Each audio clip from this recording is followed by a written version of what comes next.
Good day, everybody, and welcome to the House of Mario, the South Australian Nintendo podcast that is backed by a 120 Power Star rating. I'm your host, Drew Agnew, and the doors to episode 179 are open. This week on the show, we're talking about some more Switch Pro rumours. God forbid they stop. They'll never stop. We're talking about the new Mutant Ninja Turtle movie game thing that came out and got announced. God, that's looking good, Bryce. Looking fantastic. Yeah, I didn't pay attention. Didn't you? And we got a brand new Monster Hunter demo. And plus, much more. Yeah. And to talk all about that is my best mate, it's Bryce DeWitt. Oh, hey, mate. How you going? You're so sweet. Yeah, I know. I'm a sweetie, aren't I? Yeah. What- Introduce me after Teenage Mutant Ninja Turtles and... Yeah. Mutant Ninja movie turtles. Ninja Nudie Turtles. Yeah. Ninja Nudie Turtles. So, okay. Bryce, you said I'm sweet. What's the sweetest thing about me? Your candy corn lips, I don't know. Ooh. There you go. You know what? That's actually my favourite trait about me as well. Your candy corn lips. Yeah. Yeah, it's pretty good, eh? Yep. So what's been going on with you this week, Bryce? Oh, you know what, mate? Not much. It's been a busy week because the bosses had to go away to Adelaide, so I picked up more shifts than usual this week. So I haven't really done much in the way of personal stuff except the Wii U, which I'll talk about briefly, and some Breath of the Wild stuff. But yeah, those are the two Nintendo-related things. I'll talk about the Wii U there somewhere. Yeah, so I'm keen to see how this Wii U sort of adventure went. You kept me up to date with photos and videos. I did. Over text. Yeah, I did. Yeah, that I did. Yeah. Like I said, we'll talk about it in a second. Yeah. Get everything else set up. Yeah. So to start off things, we may as well jump into our Guru Geek Outs to start off with. If you missed last week's episode, we're starting a brand new segment here on the House of Mario to pay tribute to our friend Bobby Pools, the Nintendo Guru, by keeping spreading positivity throughout the Nintendo community by giving shout outs and just talking about things we've enjoyed over the last week. So to start things off, I've got to give a big shout out to a couple of NPCs. They've just recently wrapped up their podcast last week, and it's sad. But, at the same time, it's them taking a step into a different direction, trying different things. So definitely a big shout out to Andrew and Alex. We had the pleasure of definitely catching up with Alex. Big time we did. We caught up with Alex when actually Andrew wasn't able to make it to PAX one year. I got a lucky Espeon from Alex. Yeah. In Pokemon Go. Yeah. It was actually Alex that kind of reintroduced us back into Pokemon Go in a big way. Yeah. So that was cool. That's right, yeah. And it was also Alex that sat with us in the KFC in the Crown Casino. What do you call it? When we saw a bunch of drugged out people go nuts while we're sitting there eating chicken wings. So that was also quite interesting. Yeah. Yeah. We're just there trying to enjoy our popcorn chicken, and everyone else is just enjoying their meth. Oh yeah. Like stumbling around the place, and we're just sitting here looking at each other like we gotta get the fuck out of here. So we finished our chicken and bon voyage. Yeah. But anyway, those guys did over 200 episodes, up to 224 episodes, just off the top of my head. Can't quite remember. Sorry if I butchered that, boys. But definitely a huge triumph for those guys doing that many episodes. Like, it feels like we've been doing this forever ourselves, but we still haven't got to 200 yet. So, there'll be a point in our lives where we might have to move on from this, and I can imagine how hard and difficult it would be to sort of put something like that in the past. Yeah, it's a huge passion project, and when it spans that kind of time, you get a little concerned that it is finite and that you're going to have to stop eventually. Yeah. Luckily enough, we have a subject that will keep us talking for a millennia. Yeah, I suppose. And I mean, that's the same, I think, with most people. But the issue really does come down to whether it's viable or not anymore. And I guess, sometimes these things just happen. And it does. But you had a fantastic run, boys. Really. Yeah, huge. And should be very well celebrated. So pat yourselves on the back. You did a fantastic job. Definitely. And they're still going to be streaming over on their Twitch channel, a couple of NPCs. So there'll be a link in the show notes. Go and check them out. They do absolutely fantastic streams. A lot of Nintendo-based stuff, so good for our audience to jump on in there. Done some really fun Pokemon Nuzlocke in the past. Fire Red Leaf Green and sort of the Game Boy Advance games. So definitely go and check them out. So a couple of NPCs on Twitch and Twitter. No longer the podcast, but definitely go and check them out. So, Absolutely. Yeah. So that's the Guru Geek Out for this week, Bryce. Do you have anything you'd like to discuss? I guess for me personally, is just a generalization, and that is thank you to internet friends. Thank you, internet friends. Yes. Yeah. You know, I think just the amount of time that we've spent meeting people online, meeting them in person through PAX or stuff like that, and then there's people that I'm yet to meet but have had years of connections with, like, throughout the day, I will just get messages from these people, like, in all sorts of different places. And it really keeps, like, the sort of socialization up as an adult that, you know, is generally pretty busy with day-to-day life as it is. It's just really nice to get something from somebody, knowing that, you know, not all of our interactions have to be, you know, from across the table sort of thing. It is definitely welcome anytime somebody wants to chat. There's never a bad time. The only time that's a bad time is when I can't respond immediately because I've got my hands full, you know. But the only reason that's bad is because I can't respond. If that makes sense. So I guess that is it. That is it for me this week, I think, is just pointing out to the fact that online relationships definitely have sort of kept me sane for quite some time, especially, you know, finding people that have similar interests and that I can really hold a conversation with, which we don't get a lot in this small town. Like, No. how many people in this town can we nerd out about, you know, video games or Nintendo or something like that? Even people we grew up with don't really do that anymore, you know, and they used to. So it's kind of unfortunate, I guess, but We maintain the big man baby status. we do. Yeah. We do. Which I'm proud of. Yeah. Good on us. Yeah, absolutely. So, yeah, I guess that's my little geek out for this week. Yeah, definitely. It definitely helps me out too. Like, just obviously why this sort of segment started, being like, you know, tribute to Bobby Pauls, becoming good friends with him. But, you know, there's tens and tens and maybe even hundreds of people which I've interacted with online, and it's just fun to nerd out on this stuff. And I think ultimately why this podcast is a lot of fun too. People might listen to this and be like, hey, there's some boys out there that enjoy Nintendo as well from a small town in Australia, which, you know, if you're listening to IGN podcast or whatever, oh, you know, they're in the video game industry, they're in California, it's the tech hub or whatever. That's probably pretty common, but, you know, it's people like us are out there in rural places, which, you know, you're just expected to get your trade, do your thing, go to the pub on the weekends, Yeah. ride your motorbikes, you know, just do the standard stuff. But there are definitely a lot of nerds out there, Oh, like yourself, absolutely. like us. Absolutely. Yeah, for sure. Yeah. So that was the second Guru Geek Out for the House of Mario. So a lot of fun. I love sharing a bit of positivity Yeah, me too. among the community. So yeah, good fun. Absolutely. So Bryce, do you want to talk about your Wii U hacking at the start of the episode, or you want to leave it? Sure, why not? This seems to be the best place to put it. So yeah, that's it. So I got my Wii U. Ooh. We talked about this, what was it, last week? Yep. Yeah, so we talked about this last week. I ended up getting my Wii U. You updated to the brand new firmware, Yeah, yep.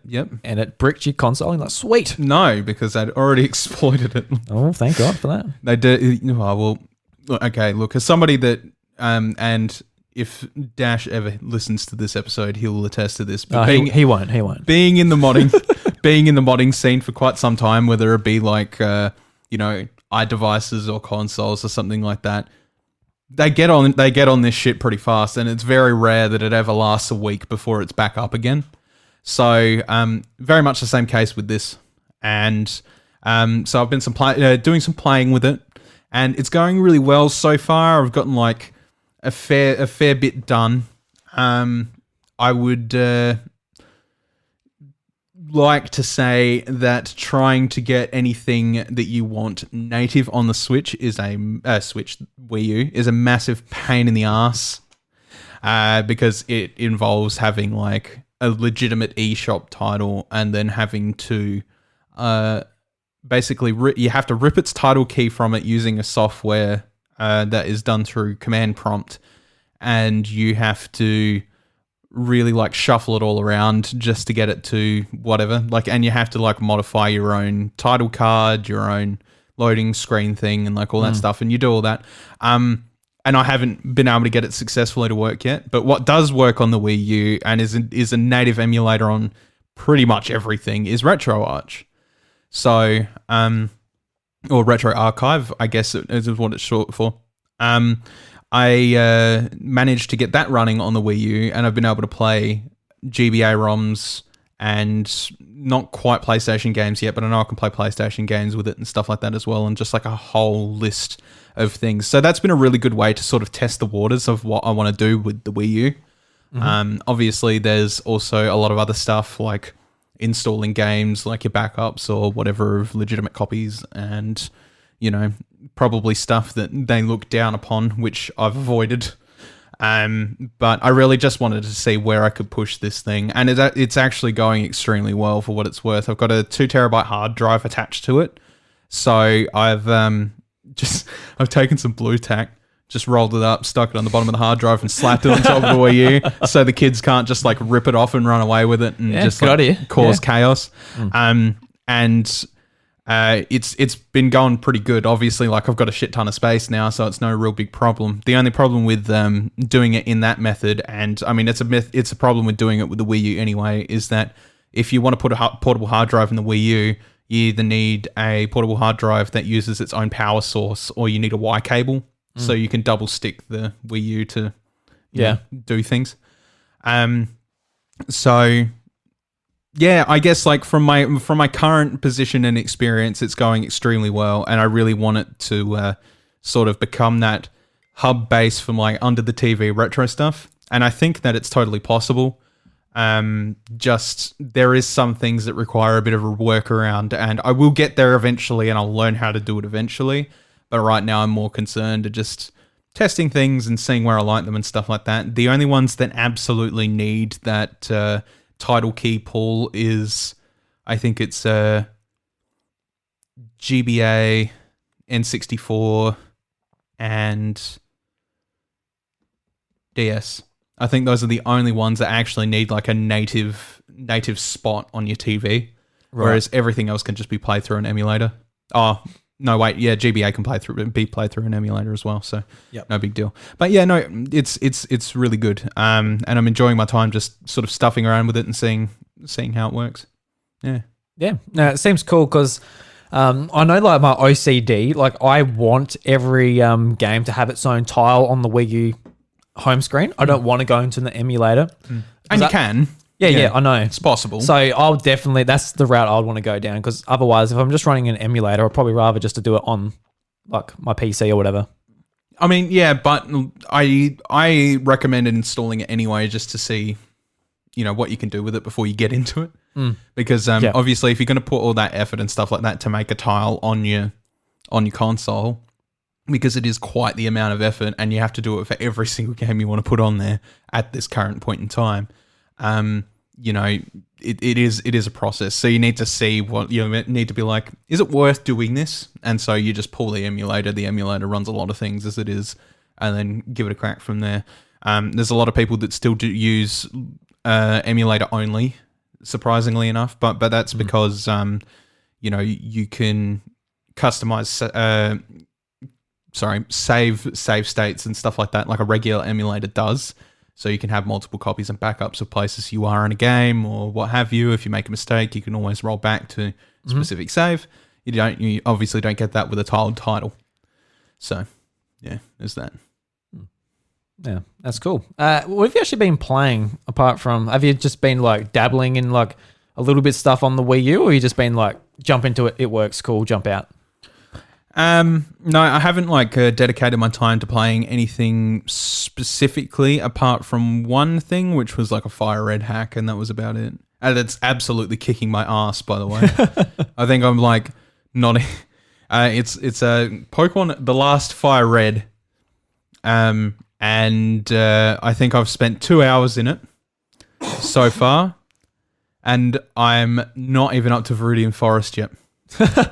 Like it is absolutely kicking my ass. Like the first rifle battle, you just legitimately, I don't think you programmed to beat it at all, so you can't beat it. You walk out into the grass. As soon as you get out into the grass, you've got like a little bit of area where you can grind if you want, But just as soon as you pass a little bit in that grass on the way to Viridian City, you get a battle with Richie. And Richie has a Pikachu that can kick your ass. I was the unfortunate soul that picked Sobble. Richie from the anime. Yeah. Okay, yeah. I was the unfortunate soul that picked Sobble as the starter. So that's how that went, right? And then we went a little further on Viridian, did the Pokedex thing because the story relatively remains the same. But they've added in like anything up to Generation 8 in terms of Pokemon or features like Ultra Wormholes, Gigantamaxing, Dynamaxing, Z-moves. It's all in the game. Yeah, that's awesome. Yeah, it is. Yeah, just it's in Fire Red. It's absolutely crazy. But going a little further on, I was like, all right, do the catching tutorial. All right, move on. Go to Viridian Forest. As soon as I move up to Viridian Forest, I am greeted to Ash, and Ash, because the way the game scales, it is scaled to always have their Pokemon at the highest level Pokemon in your party. Right. So you have very limited options in terms of typing when you're in the first 2 routes for very obvious reasons. So you move forward. I got to Ash. I'm like, all right, time to deal with this. He's got like a Riolu. The Riolu sweeps my team first up. I'm like, oh my fucking God. And then eventually, after numerous attempts or whatever, I managed to get him down to like, he's got 3 Pokemon. He's got a Galarian Farfetch'd, a Riolu, and a Pikachu. I can almost kill the Pikachu, but then I've got a Galarian Farfetch'd to deal with, which has, for some reason, absurdly high defense. And I've got a party of like 5 Pokemon that are like level 14 to 16, and I still can't beat the bastard. I don't know how to beat him. So just like, putting pain onto yourself through your Wii U. Yeah. But you know what? It's cool to have stuff like that on the TV too. Yeah, definitely. And like on the gamepad. Yeah. Just like playing it wherever you want. Like you've got your computer desk, don't you? So you can just like get it and take it to the lounge room and that's right. do what you want with it. Yeah. Just absolutely mess with it. Yeah. Just relive 2012 all over again, man. just enjoy it. I mean, it's fun. Yeah, like just messing with the console itself. The reason I bought a new Wii U for this is because my gamepad is extremely scuffed and, it's not really worth bothering with anymore. Whenever I actually have to play a game that uses gamepad features like the map system or whatever in Xenoblade Chronicles X, I've literally just opted to, use the Pro Controller and just use the touchscreen of the gamepad to do things. Because it's not worth the bother. Yeah, right. My left stick's broken on it. It seems to be that's the case with a lot of gamepads that went out in circa 2012 or whatever year it was. Yep. And so, I just went and got a new one instead. It was just sort of easier off. It wasn't brand new. It was secondhand, but it's barely been touched. So, no complaints there. Yeah. No, I'm looking forward to see if you can get everything running on it, running nice and smoothly, natively, and I'll come over and I'll play every single Mario Kart with you. Yeah. So, what I've just been dabbling in Apex Legends on Switch. Have you? I just went to play it a little bit just to see how it holds up. We all sort of know that it's running at I think it's 570p in handheld mode and 720 on the TV, and it's 30 frames a second. So.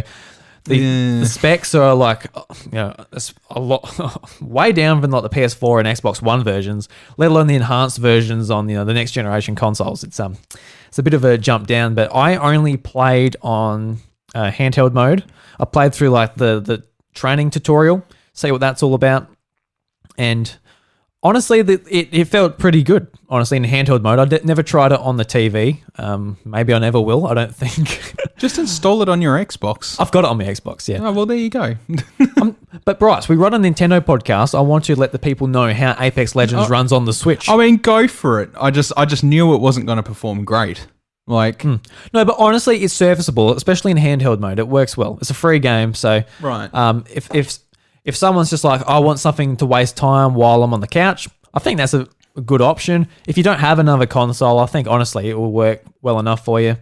But yeah, if you're in the position where you do have a PlayStation or whatever, it's pretty obvious what platform you're probably going to enjoy the game more on, just from its being like fluid with its 60 frames a second on other platforms and enhanced graphics and all that type of thing. The only competitive shooter I can actually recommend on Switch is Paladins. Yeah. And that's because it is 60 frames per second and it runs pretty much perfectly. Yeah, so that 60 frames a second bit is always something that stands out a lot to me, because I remember when Destiny came out on PlayStation 4, on consoles, Destiny ran at 30 frames a second. And when you're used to like Call of Duty, which for generations has been playing at 60 frames a second, that's just what you're used to when it comes to first-person shooters for the most part. But when you're playing Destiny, I'm like, oh, I can tell. And I'm not usually like a frame counter or someone who can tell that type of thing. No. But when it comes to first-person shooters, like, you know, I get like a bit nauseous. It's a necessity. Yeah, I feel like it is too. But in handheld mode, I'm like, you know what? It's okay. It's okay. Yeah. So definitely go and give it a go. But there are a lot of bugs and that going on with the game at the moment. So wait for some patches. I jumped into like my first game and the whole game just crashed and took me back to the main menu. I'm like, I don't know if this has ever happened to me on Switch before. Just a bunch of software just crashing, hard locking the system and going back to the menu. I'm like, huh, there you go. I had as much faith in EA as I ever had. Fantastic. Good job. Well, it's actually your panic button that ported the game. And they actually generally do like a great job with the porting games to the Switch. So I'm sure they did, but I'm sure they did, but EA says Bryce. Big there's a lot of problems with Apex natively. Like it's a good game and it's actually a really good battle royale in comparison to most of them out there. But you know, a lot of the design choices are very questionable, like not being able to carry your progress over on other consoles because of crossplay or what have you. Like that's one thing, let alone another.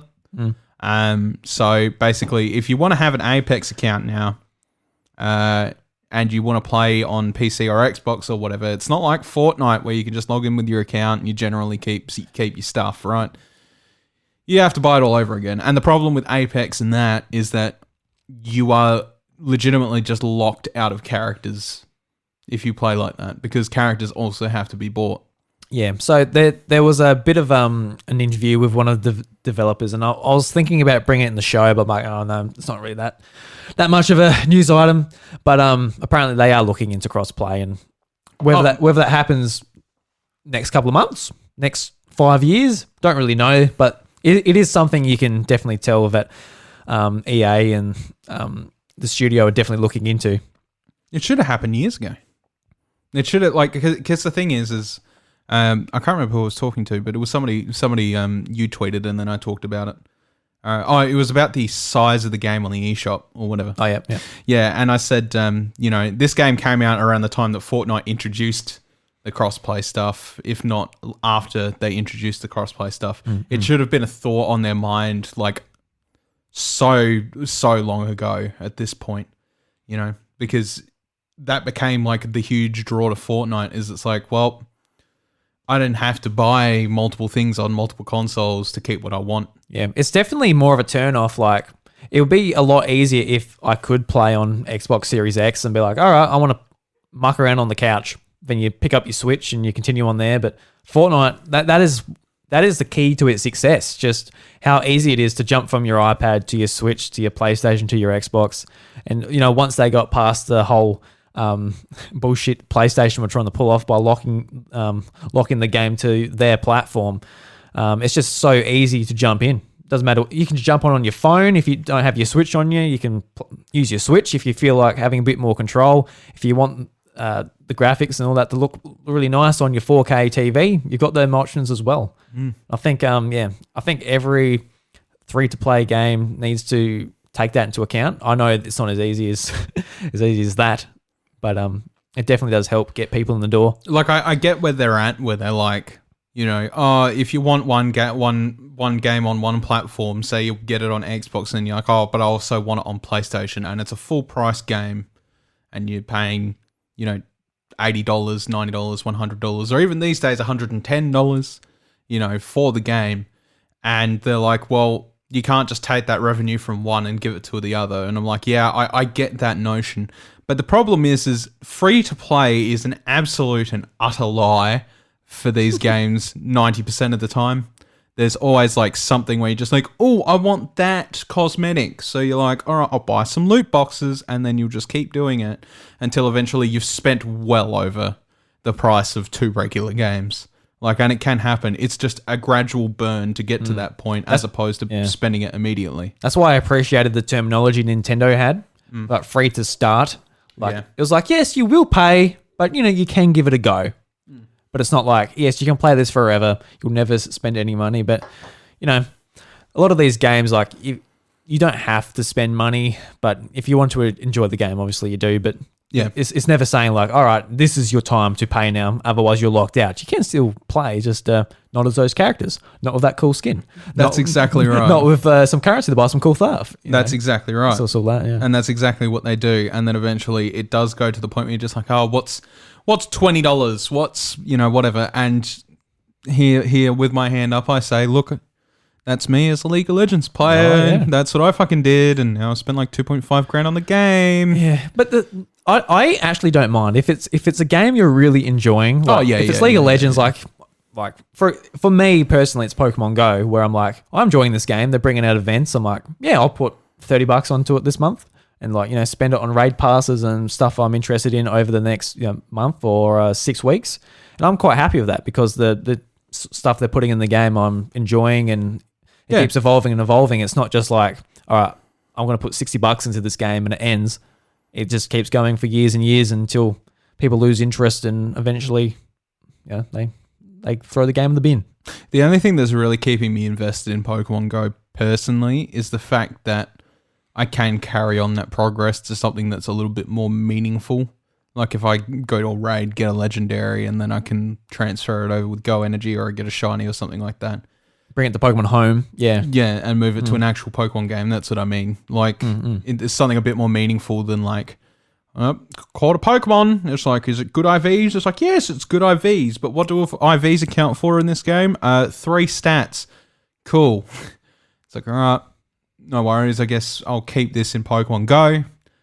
And because if I transfer it over, it's definitely not a perfect Pokemon. It's a semi-perfect Pokemon because the other 3 stats it rolls as soon as it's transferred over are going to be shite. So there's no point. But like stuff like shinies or, legendaries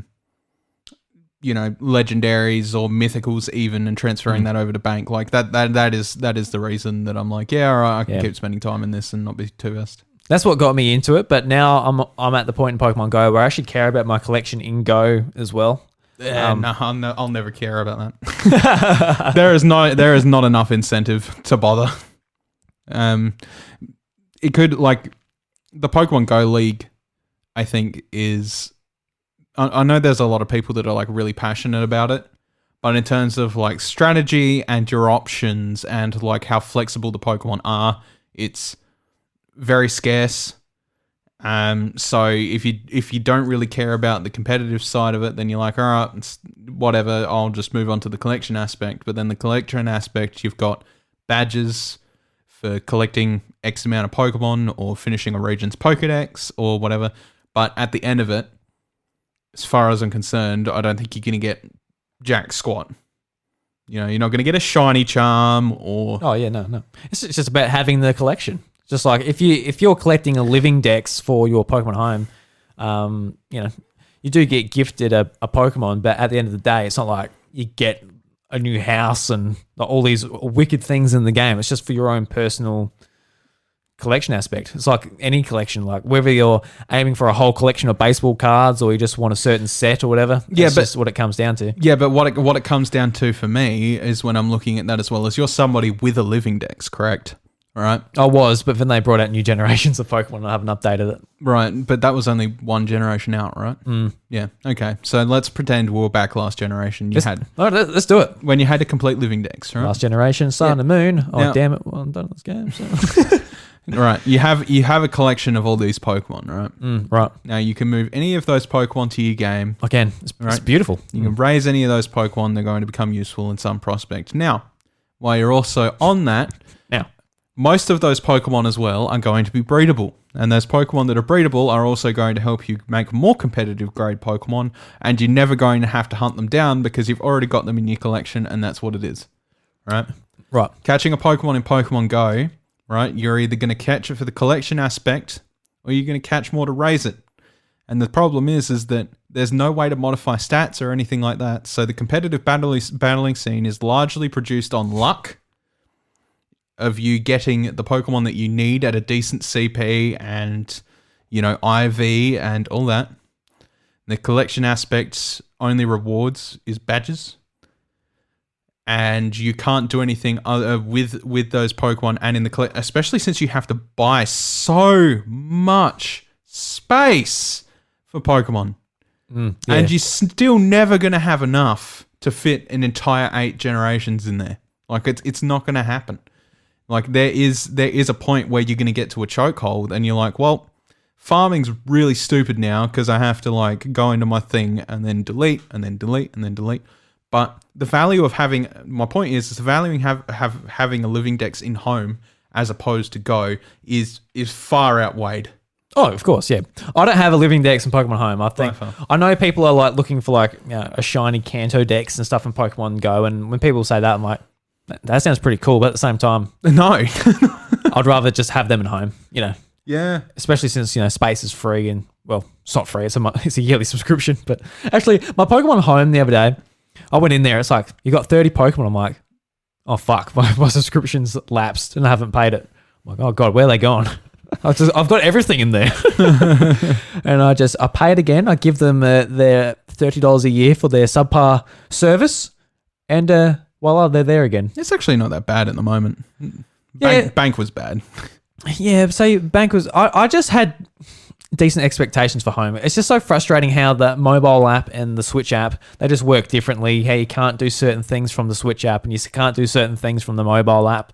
So why aren't they just exactly the same? And I could just move Pokemon on my mobile version. I can trade on my Switch version. It doesn't make any sense, Bryce. But Nintendo fans, we're used to that. It's all good.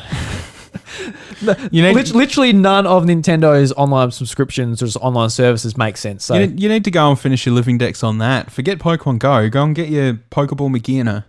Yeah, right. I will. I'll go and do it just for you, Bryce. You need to do it. Go get your Pokeball Magina. Because it's like the only way you can get it. All right, next time I'm playing Pokemon Go, I'll make sure I do that. Yeah, you should. Yeah. All right, Bryce. So before we jump into the news, we last week, I actually forgot to bring this up, but Baker Boy, talking to me on Discord, he said, boys, I miss the drink reviews you guys do. So we've actually got some drinks here. I've got one of my favourites here, Bryce. You've got a nice softie there. So Softie. So, Bryce, what a softie are you consuming tonight? Consumed. Oh, consumed. She's gone. She's gone. Yeah. Okay. Here's Dr. Pepper. Dr. Pepper. Right. If you've ever drunk Dr. Pepper, you either love it or you hate it. I'm in the camp that loves it. I'm the camp that hates it. Well, you're wrong. Can I smell again just so I can remind myself? I'll give you a review of the smell of Bryce's can. You're wrong. It smells all right. Yeah, exactly. Yes. What's the problem then? I don't know. Last time I had it, I just remembered not enjoying it. It's an authentic blend of 23 flavours. They like to say it's not cherry cola, but it's definitely fucking cherry cola. That's exactly what it is. It's cherry cola. And I love me some cherry, so I'm good with that. Nice, man. Nice. Yeah. So Bryce enjoys that one. For anyone in the States, just so you know, that in Australia, Dr. Pepper is kind of rare to find. Oh, yeah. In the States, you're like, dude, that's everywhere. But no, it's not. They actually used to sell it natively here, believe it or not. It didn't sell very well back in the 90s. I think it was in the 90s. It didn't sell very well in the 90s. So they actually stopped producing it here. But now there's apparently a lot of people in this generation that actually enjoy it. So, a lot of people are sort of like, where's the Dr. Pepper, guys? Where's the Dr. Pepper? And Dr. Pepper are like... You didn't fucking like it when we brought it over there last time, so... It's a new generation this time, to be fair, boys. Yeah. Bring it back over and just give us a bit of a test again. It's kind of like Taco Bell. Taco Bell, when it got a shop in Queensland, in Brisbane, and it was just like, oh my God, Taco Bell's coming to Australia. And we're all like... Greasy tacos. And we're all like, yes, please, just give us some junk food tacos. I would actually love that, like, rather than going to, like, Zambrero and paying, like, a premium for... a really expensive burrito. They're great though, and they are healthy. They're nice. Get some black rice for Bryce. They're nice, but I don't really feel like paying $20 just for a burrito. No, I agree with you there, mate. That's really expensive. Sometimes I just feel like some junky Mexican, and that's fine. Yeah. Now, this was a big thing, and everybody was like, "Oh yes, awesome, it's coming back." Like, and I think they've been in Queensland like 3 years, and they have like 3 stores in Queensland, and it hasn't moved, hasn't gone anywhere else. Yeah. Like, God damn it, just bring it down here. And then I actually did some research into it, and apparently they actually did try to start up in Australia again back in like the 80s or the early 90s, and it just didn't succeed. Right. No, because you know what Australians like? They're like, well, I'm eating free veg, mate. That's all I give a shit about, as long as there's a chop on my plate and some peas with some mash. We're good. Yeah, but all of the fast food chains, you don't get chops and mash from any of them. No, but my point is that it's a lot more prominent these days than it was back then. Yeah. A lot of people were happy to just go, there's my chops and there's my mash and peas. What else do you need? And it's just like, okay, cool. No worries. But these days, like, people are happy to eat anything.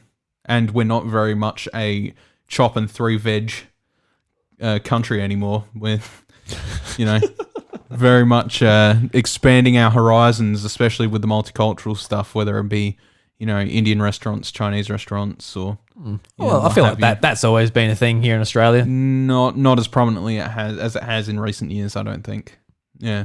It's definitely been a lot bigger in recent years. Yeah, so Americans, bring over your trashy fast food. Yeah, Please bring it over. I would like to just have some trashy tacos, boys. Is that a real problem? No. Yeah. No, it's not. It's definitely not. So tonight I'm drinking Kraken, which is some nice spiced rum. No, it's beautiful stuff, that Kraken. With cola. And it's like in a stubby, really beautiful. Definitely my favourite drink. I was always a Captain Morgan guy. But since I've been drinking these, Captain Morgan just kind of tastes like petrol. It doesn't taste the same anymore, does it? It kind of wrecks me. I hate that. Yeah, Because Captain Morgan's a lot cheaper. Yeah, and Captain Morgan was just like, we're like, oh, yes, fine connoisseurs of spiced rum. And then we had that, and we're like, we were not fine connoisseurs of spiced rum. Yeah, well, I never thought I was a fine connoisseur. But look, last time we went drinking, yeah, you're like, oh, I'll bring Captain and Kraken. Yeah. And I know I definitely got terps enough to just be like, all right, I would really like the Kraken, but if you need that Captain gone, I'll drink that because I can't taste it. I did need it gone, yeah. I had And- like a quarter of a bottle left, yeah. Yeah, so that's what I ended up drinking. And that's why you'll sick over the toilet the next day. That's right, yeah. I'm like, oh, like filth. It's funny because we had family friends staying that night as well, and we could just... Catherine, she could just hear you from like the next door, but she didn't know who it was, me or you, but she's like, oh, someone's sick. Apparently you're loud as hell. Oh, shit, yeah. Oh shit. Yeah. Spice rum. I got pipes on me, man. Like, Oh yeah, I'm sure you do. You got some pipes. I got some pipes on me, man. Spice rum doesn't stay in Bryce's tum. No, Captain Morgan doesn't. Not anymore. It's a shame. Yeah, that is a goddamn shame. All right, Bryce, let's segue from that into some Nintendo news.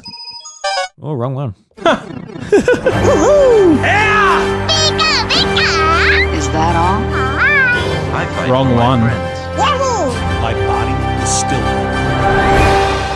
So, Bryce, we talked about the Switch Pro last week, and we have some more rumors. Now, we established Bryce is not a believer in rumors, and I'm not necessarily either. But if anything, it's a fun little discussion point about the future of Nintendo and the Switch platform. So let's jump into it. So this is from tomsguides.com, and the article is Nintendo Switch Pro launch looks closer thanks to Nvidia.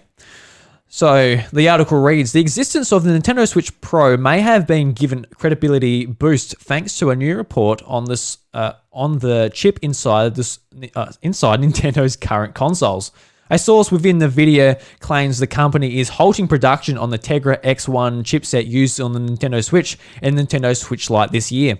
Unfortunately, this source didn't say exactly what was coming next year, but this info is already enough to get our minds racing. Nintendo said nothing about completely stopping production of the Switch, and it's still selling well even 4 years after its release. Therefore, it seems likely that it will need a new chipset of some kind to continue production for more Switch units. And needing a new chip is an excellent opportunity to make some upgrades to performance, like the ones rumored for the Switch Pro. Rumors around the Switch performance boost have tipped to deliver 1080p graphics rendering when in handheld mode and some 4K output when docked.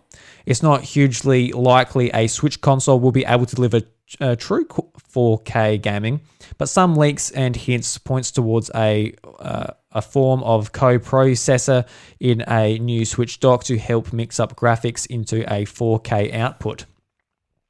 That being said, Nvidia may just be killing off the current Tegra X1 Mariko, and simply refreshing it with some new minor tweaks that won't result in the significant performance boost for Nintendo Switch consoles that use whatever replaces Mariko. The rumors for a Switch Pro don't just revolve around processing, though. There are also been recent reports that Nintendo is using a larger, more power-efficient 7-inch 720p OLED display panels from Samsung. While that's the same resolution as the display on the current Switch, this report also says the Switch Pro will gain the ability to output 4K when connected to a separate display. A follow-up report on these displays revealed Nintendo is ordering between 500,000 and 1 million of them a month. It certainly looks like the actions of a company preparing for a major spike in demand around launch. Nintendo itself has said there is no upcoming plans for a new console. However, that could mean we still see a Switch Pro emerge at some point in the future, even if it's a year later. So, brand new rumors for the Switch Pro, Bryce. Nvidia stopping the production of the current chipset used in Nintendo Switch, which is a big thing because that is the main part that Nintendo uses to drive their chipset and get the Nintendo Switch to do what it does. So, like we always say, take this rumor with a grain of salt. You don't know how many of those they've got backed up. Yeah, they could have the Switch supplied for the next 5 years. Yeah, they could be like, all right, we're stopping this because we will have a new console. So, oh, good. When's that happening? 5 years. We've got millions of these bad boys ready to go. That's exactly right. You don't know. Like, just because they've stopped producing them now doesn't exactly mean that they're done. Like, you know, the Switch is obviously going to keep selling, but they could have plenty of them in the rungs ready to go. Yeah. So just a little bit of information out there for you guys. If you're maybe waiting to buy a brand new Switch, if you're looking to upgrade or whatever, there is a little bit of evidence that Nintendo might be getting ready. On something. Because there's a couple of rumors now to do with screens, to do with the chipset, and the information keeps coming in. So we'll see how it goes. So, Bryce, big news here. So, this is from NintendoLife.com and Smash Bros. Game director Masahiro Sakurai is now verified on Twitter. So, congratulations, Sakurai. You now don't have to differentiate you from the fake account. Yeah. So there's so many fake accounts, and apparently Sakurai didn't actually put in to be verified by Twitter. He just randomly got verified. So, because I got sick of the fake account. Because the fake... Oh, yeah. There's one fake account that's Sora Sakurai with 2 eyes. And... Yeah, that's so annoying. It's like, oh, what's this? Oh, that's awesome. Oh, nice. It is a thing from time to time with him where he will just do what Sakurai does and post screenshots, but it will be of, like, horny things like Pyra's ass or something like that. And it'd just be like, I am a fan of Pyra. Still worth a follow, but this is a translation from one of Sakurai's posts. So I got verified. Since when did this happen? Even though I think I hadn't applied or even requested for it in the first place. Nevertheless, thank you very much. So there you go. So if you're looking for Sakurai, make sure you look for the verified account because it can be a bit tricky because all of his tweets are in Japanese. So if you're not natively speaking, the fake one put a fake star next to it to try. Yeah, just be like, oh yeah, I'm verified. I'm verified with my emoji right next to my name. Yeah. So carrying on with the Sakurai news. So this is from mynintendonews.com, and the article is Sakurai explains why Rex was not included as a Smash Ultimate Fighter because he's boring. So he actually goes into a bit from a Famitsu interview. So these are some dot points pulled from that interview. And the first one is, quote, when it was decided that we were to create a character from Xenoblade Chronicles 2, the very first thing I thought about was to show and move Rex and Pyra at the same time on a screen. But a conclusion that it's impossible came at a match speed. I somewhat requested the team to inspect it, but it was impossible, end quote. Another quote from the interview. When we talk about 2 people who move as a single group, they're the ice climbers. They have the same looks, but can only do the same things. When we tried Rex plus Pyra, it was clear we would not be we could not do an essential task to have their data capacity extend a processing load threshold. End quote. The third quote. The system to have Rex as the main fighter and Pyro overseeing him was also determined to be too difficult. The design was so complex that a lot of things would have to be done, end quote. And the last quote, Bryce, Rex would have to be moved on his own, but then I thought it would be better if we can change between Pyro and Mithra, end quote. So they tried like a bunch of different combinations, both with Rex and Pyro sort of working together, but you can imagine that would be messy. Messy, because like with Ice Climbers it works because they look exactly the same and you get the idea that they're a partner together, but when you got two very different looking characters moving together, you can imagine like in a situation with like an 8-player Smash. Yeah. It's like who's who, what's going on? So I think they did come up pretty well. Yeah, I think they made the right decision by doing what they're doing. It's definitely works for me. I'm quite a fan of both of them as characters as they are, let alone how they play and how they're sort of just like the Smash/Buster equivalent of Shulk's Monado arts, which is good. I know that there's a lot of people out there that will just play Mithra for Mithra because speed character, and people love their speed characters far too much. So that's one thing, I suppose. But yeah, definitely with the way that they work in the game, it'd be far too complex to sort of just constantly like mix it up. It would be very much sort of the same thing, but with all the moving elements in a stage and sort of things sort of tied to that, and seeing a beam being cast everywhere on Rex would be entirely distracting. And yeah, I think it was just better to just leave it as is. And yeah, it works out really well. I love the character. I've been playing more throughout the week as well, so really, really excellent. Yeah, absolutely. All right, Bryce. So the next one, we got a brand new game announcement. And I'm pulling this from Vooks.net, a fantastic Australian Nintendo resource. So go and check them out if you haven't already. Vooks. But Teenage Mutant Ninja Turtles Shredder's Revenge was announced. And according to Vooks, it looks radical. But I would have to agree with that. Bryce, have you looked at much of the announcement trailer for this? You haven't? No.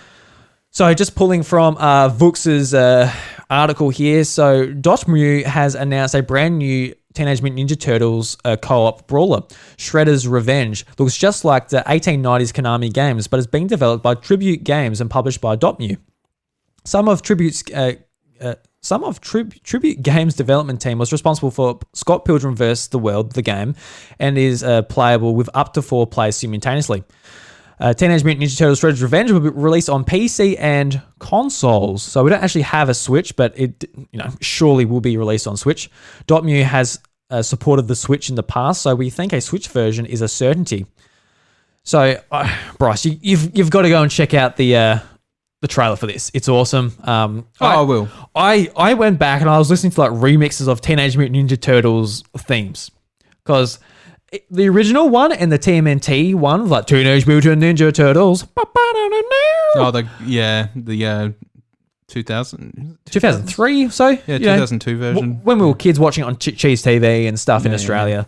That is like one of the coolest intro songs. Like I kind of forgot about it in my head, but Turtles counted off 1, 2, 3, 4 turtles. something. Mutant chain reaction turtles in an underground. Yeah, so you know it. Ninjutsu action turtles, it's a shell of the time. So yeah, I'm excited for this, man. By the same developers of Scott Pilgrim, it's going to be a really awesome brawler game. Oh shit, yeah. And I'll just show you this screenshot if you haven't seen it. Like it looks like what you'd want a Teenage Mutant Ninja Turtles game to be. Looks like Turtles in Time but with more flair. Yeah. No, it looks really. Look really at Mikey cool. in that screenshot. Mikey in that screenshot is just beautiful. I love it. Just the animation. So yeah, I'm looking forward to this. I can't wait for a release date. We'll definitely be keeping up to date with it here on the House of Mario. I'm keen for that. Yeah. A bit of a quick one. So I'm just pulling this from My Nintendo News. So there's a brand new Monster Hunter demo being the Magnamello boss battle, I guess. So you can go and try that. That's a brand new free demo on the Switch eShop. Not saying Wii U. It's on the Wii U eShop. That's definitely for sure. I know that. But continuing on with the Monster Hunter news, so I also pull this from mynintendonews.com. Monster Hunter Stories 2, Wings of Ruin is coming to the Nintendo Switch on the 9th of July. And Capcom has confirmed today during a Monster Hunter event that Monster Hunter Stories 2, Wings of Ruin will be heading to the Nintendo Switch and Steam on the 9th of July 2021. The company has released a new story trailer showing off the game's impressive cel-shaded anime style. Monster Hunter Stories 2 is this... Wings of Ruin is the sequel to the 2016 Nintendo 3DS title Monster Hunter Stories. You'll play as a rider investigating a mass disappearance of Rathalos around the world. You'll be teaming up with a mysterious egg-holding Wyvern girl named Anna, who seems to be familiar with your grandfather, a famed monster hunter known as Red. Sounds like a Pokemon trainer to me, if his name's Red. Red. So yeah. The game also launches with a new amiibo, which ends a Raise Wing, Ratha, and Taskunu. Capcom has announced that if you link save data from your Monster Hunter Rise, you'll get a camera grab armor. Okay. Do you know what that is? No, because I assume that it's that game specific. Monster Hunter Stories is legitimately just story mode. Yeah. It's just like an RPG. It's kind of Pokemon-ifying the kinda. Yeah, kinda. Yeah, it's just like an RPG, JRPG version of Monster Hunter. So yeah. All right, so that'd be good. Yeah. Let's move into some Australia's specific news, Bryce. This is not necessarily Nintendo news, but it's news that I'm excited about, especially if things continue going the way they are here in Australia. So No, don't say that because they've been worse in recent days. Have they? Oh, yeah. Haven't you heard about all the COVID traces in the wastewater? No, I actually haven't. So in... okay, I won't say that. really quick, in South Australia, I believe Victoria and Queensland as well, they've all found high amounts of traces in the wastewater, which means that a lot of people have COVID but are not getting tested. Oh, sweet. Big time. Okay, so anyway... Forget what I just said about things going okay. Yeah. Don't drink your wastewater or bathe in it. Don't go anywhere near a toilet. Okay, so regardless, PAX Australia has announced that they're returning to an in real life event for 2021. And it's going to be returning to the Melbourne Convention and Exposition Centre on October 9th to October 10th. So it'd be like only a 2-day event, is it? Yeah, by the sounds of it. Just over the weekend, not the Friday. 9th, 10th, yeah, so it'd be Saturday, Sunday, right? The show will return, a live event from the 9th to October 10th. Just like the old days. Is that right? It'll be in Melbourne. Yeah. It's only 2 days. Tickets are on sale. Yeah, because usually Friday as well, right? Yeah, it's usually like a 3-day thing. But anyway, tickets for this are going to be restricted a lot just to meet regulations and that for the thing, for COVID and that. But I reckon I'll try and buy a ticket and just hold on to it, see what goes on. They do say that they are pretty lenient with refunds and that due to being locked out of state and a lot of reasons why you wouldn't be able to go. But I hope it does go forward. It will feel weird being there. It'll be like it will give you a bit of anxiety, I feel like, being in a place like that. I think so. I don't know. The problem with this is I don't think I'll bother this year either. Like, as much as I don't want to say that, Yeah, I mean, it's the safe option, isn't it? It's too much of a risk. I mean, yeah, I say I'm excited about it, but like when it actually comes, like push come to shove, like am I going to go to Melbourne from here, go to a thing like PAX? It's pretty.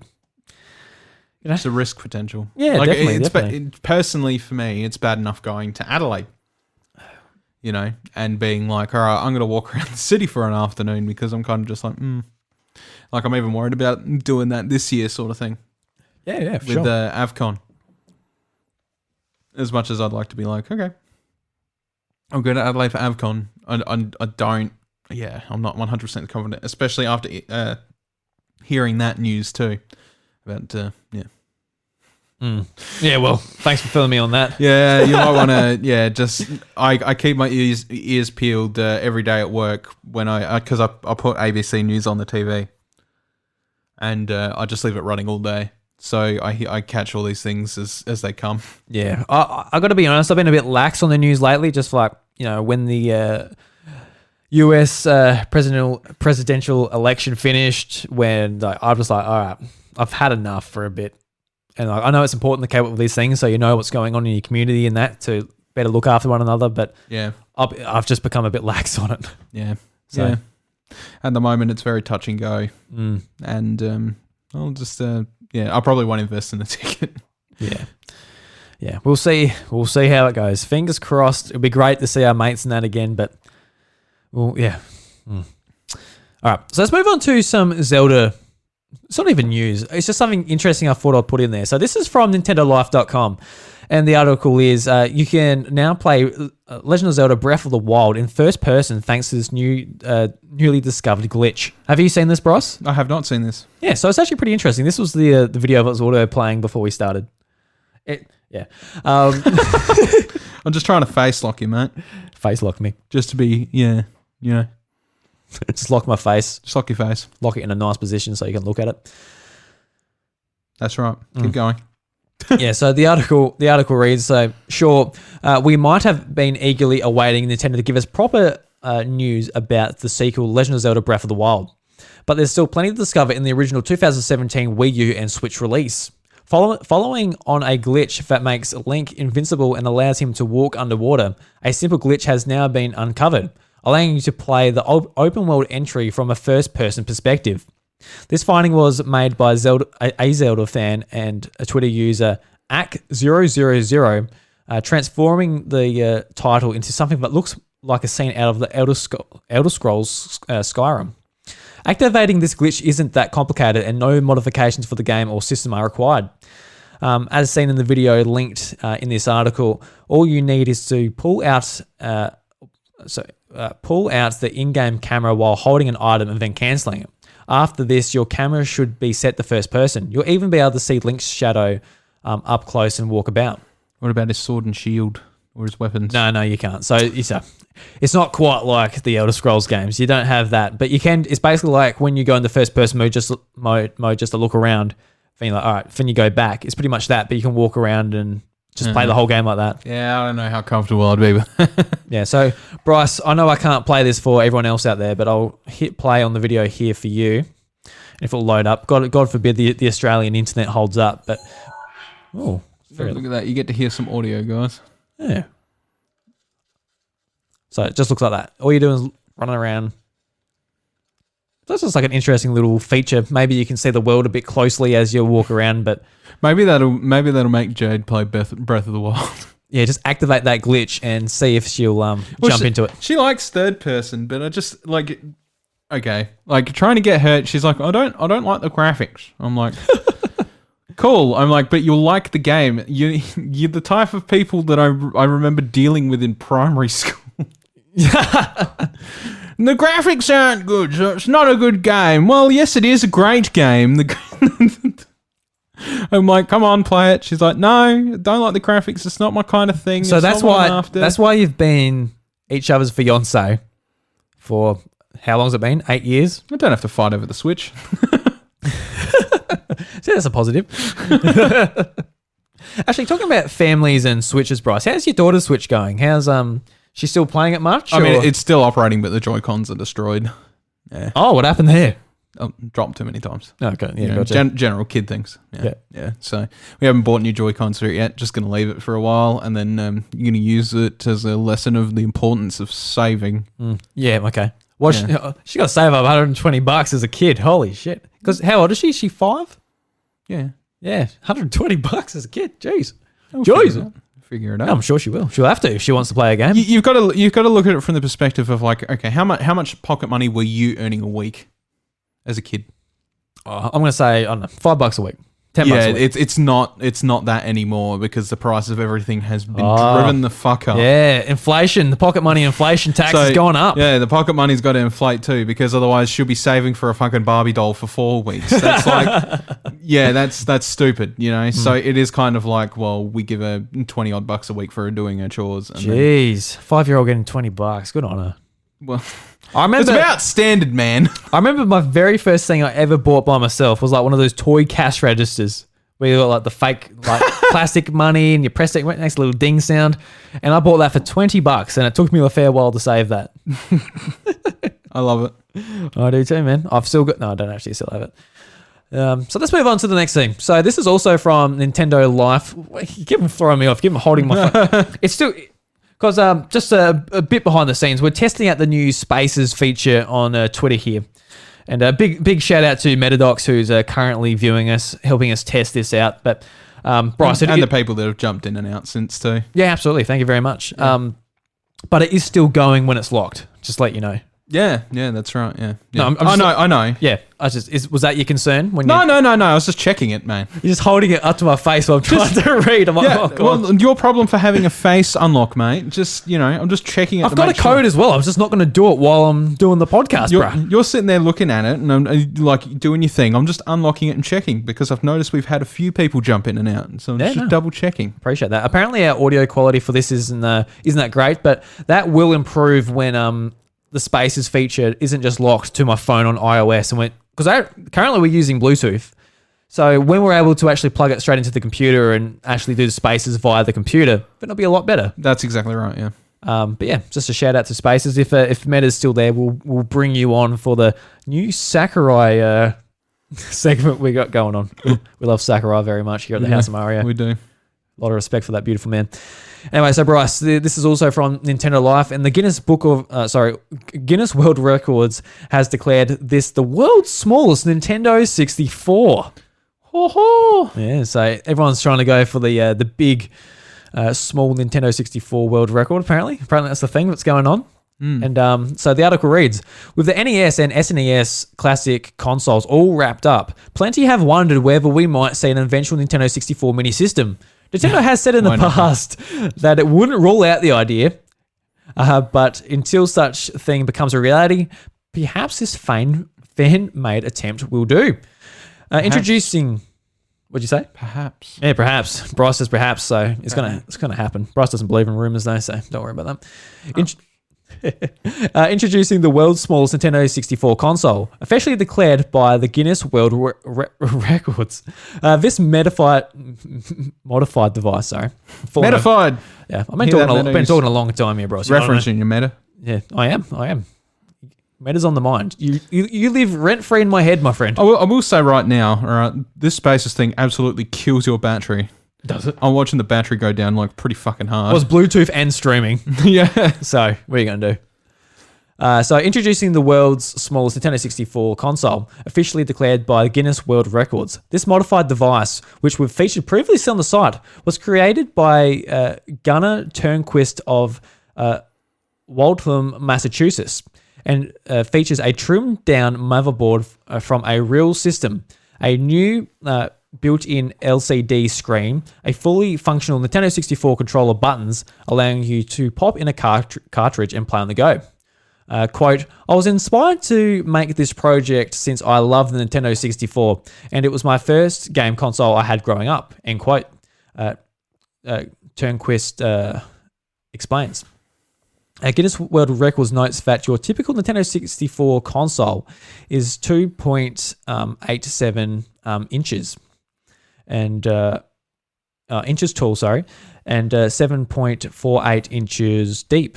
Turnquist device for comparison measures 8.4 centimeters by 11.8 centimeters by 4.50 centimeters. So I'm not sure what the dimensions is, but it's a very small console if you go and check it out. Of course, this isn't his first attempt. Just over a year ago, a YouTuber named Smacked Sam created a similar device, albeit with a GameCube control stick. So Smack Sam, you've been beaten, my friend. So just a little interesting thing I thought I'd bring up. It's cool seeing like all the retro modding and that's going on in the scene, and yeah. Bryce is doing his software stuff, and there's people out there doing their going for the records. Yeah, that's right. Yeah, smaller 64. Good job, fellas. So Bryce, you would have had to seen this. So this is a fan made trailer of what the Diamond and Pearl remakes could have been. So going into it, it's I'm trying to find who the user was. So I'm just pulling this from Nintendo Life as well. So after years of rumors, February's Pokemon Presents finally confirmed that Pokemon Diamond and Pearl is getting a Switch remake.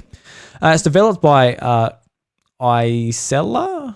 The remake will take us back to Sinnoh once more later in 2021. Who was it made by? The Made people. So Millennium. My tongue is just fried. Yeah, it's just Millennium. Yeah, I can't actually pronounce it. My tongue is tongue-tied. Before I recorded this, I did a 2-hour The House of Mario encore, and how'd you feel about being 6 years old and jumping into the new millennium, my friend? I don't know. But so basically, I actually can't say it. My tongue is just dead, so I'm not going to say it. But they recreated what the Diamond and Pearl trailer could have looked like if it was running in the Pokemon Sword and Shield engine. It starts off with Dawn in front of the TV, much like it does in the brilliant Diamond and Shining Pearl trailer initially, and she's modeled like it would be in Sword and Shield, and it sort of goes throughout the game. And it looks beautiful, but keep in mind, the trailer wasn't created in the game engine or anything like that. It was created in just a video editing software, so it's not actually a game. So whether that could actually run on Switch, who knows? Maybe not, maybe. Yeah.